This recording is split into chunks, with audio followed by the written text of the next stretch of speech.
सभी मित्रों को ओम नमः शिवाय। आज का वीडियो शिव जी के यजुर मंत्र से आरंभ करते हैं। कर्पूर गौरम करुणावतारं संसार सारं भुजगेंद्रहारं सदा बसंतन हृदयारबिंदे भवम भवानी सहित नमामि। अर्थात जो कपूर जैसे गौर वर्ण वाले हैं, जो करुणा के अवतार हैं, जो सारे संसार के सार अर्थात सारे संसार को आश्रय प्रदान करने वाले हैं, जिन्होंने भुजंग अर्थात सर्पों को अपने गले में हार बनाकर धारण किया है, वे भगवान महादेव माता भवानी सहित मेरे हृदय में निवास करें। माता भवानी सहित भगवान देवों के देव महादेव को मैं प्रणाम करता हूँ। जय शिव शंकर। सभी शिव भक्तों से निवेदन है कि कमेंट बॉक्स में हर हर महादेव लिखकर भगवान शिव का आशीर्वाद ग्रहण करें। आज हम पौराणिक कथा के माध्यम से जानकारी देने की कोशिश करेंगे कि सावन के महीने में भगवान महादेव की पूजा क्यों की जाती है और इसका क्या महत्व है। इसके बारे में पहला प्रसंग शिव महापुराण से आता है, जब देवताओं और राक्षसों के द्वारा समुद्र मंथन किया जाता है।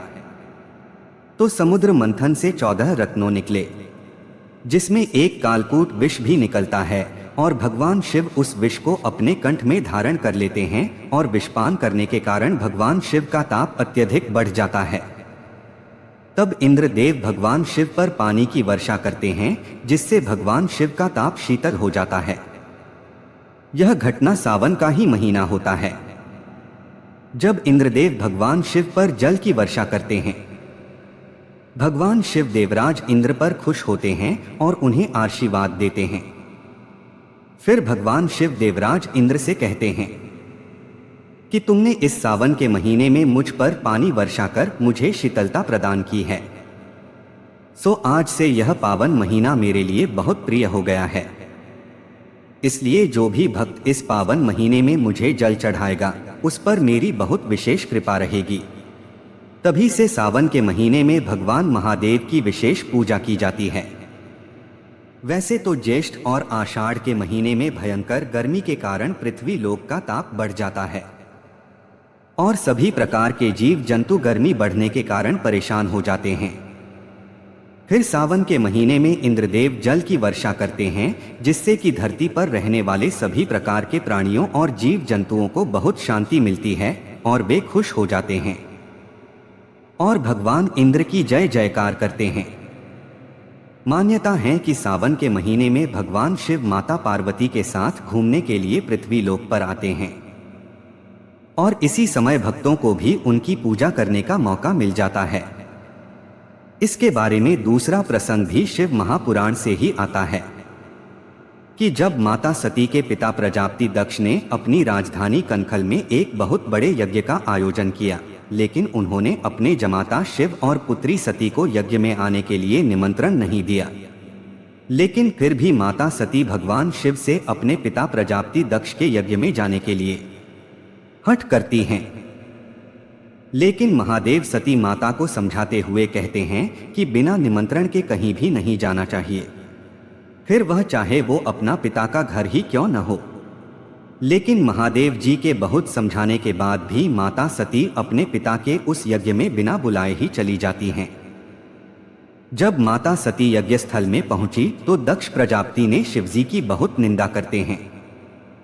इस पर माता सती को बहुत दुख हुआ और उन्होंने हर जन्म में भगवान शिव को अपने पति रूप में पाने की इच्छा रखते हुए अपने आप को यज्ञ कुंड के अग्नि में भस्म कर दिया और अपने प्राण त्याग दिए। इसके बाद शिवगण यज्ञ को तहस नहस कर देते हैं और भगवान महादेव को प्रजापति दक्ष पर बहुत गुस्सा आता है और वे त्रिशूल से उसका सिर धड़ अलग कर देते हैं। फिर कुछ समय के बाद पर्वतराज हिमालय और रानी मैना के घर माता सती का दूसरा जन्म पार्वती के रूप में होता है। पार्वती भगवान शिव की बहुत बड़ी भक्त थी और जब पार्वती युवा हुई तो उन्होंने भगवान शिव को अपने पति के रूप में पाने के लिए घोर तपस्या की। कई वर्षों की घोर तपस्या करने के बाद सावन के महीने में भगवान शिव पार्वती पर प्रसन्न होते हैं और उन्हें दर्शन देते हैं। पार्वती की घोर तपस्या से खुश होकर भगवान महादेव ने पार्वती से वरदान मांगने के लिए कहा। इस पर पार्वती ने भगवान शिव से कहा कि हे नाथ, मैंने आपको पति रूप में पाने के लिए ही तपस्या की है, अगर आप मेरी तपस्या से खुश हैं और मुझे वरदान देना चाहते हैं तो मुझे वरदान दें कि मैं हर जन्म में आपकी पत्नी बनूं और पति के रूप में मैं आपकी सेवा करती रहूं। इस पर भगवान महादेव पार्वती के वरदान मांगने पर बहुत खुश होते हैं और पार्वती जी को मनवांछित वरदान देते हैं और अपनी पत्नी के रूप में स्वीकार करते हैं।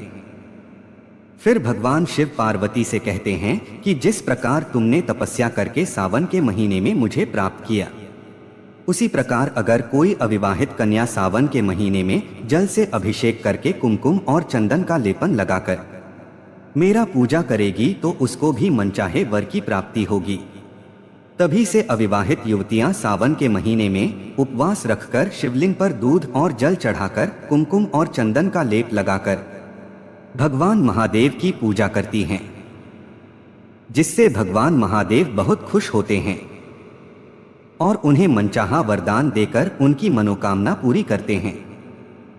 वैवाहिक महिलाएं और पुरुष अपने गृहस्थ जीवन को सुखमय बनाने के लिए, संतान प्राप्ति के लिए, घर में आने वाले कष्ट, रोग इत्यादि को दूर करने के लिए, नौकरी और व्यापार में आने वाली बाधाओं को दूर करने के लिए और विद्यार्थी अपनी अच्छी शिक्षा प्राप्ति के लिए सावन के महीने में उपवास रखकर भगवान महादेव को जल चढ़ाकर पूजा करते हैं, जिससे कि भगवान शिव और माता पार्वती बहुत खुश होते हैं और अपने भक्तों की मनोकामनाएं पूर्ण करके उनके जीवन को सुखमय बना देते हैं।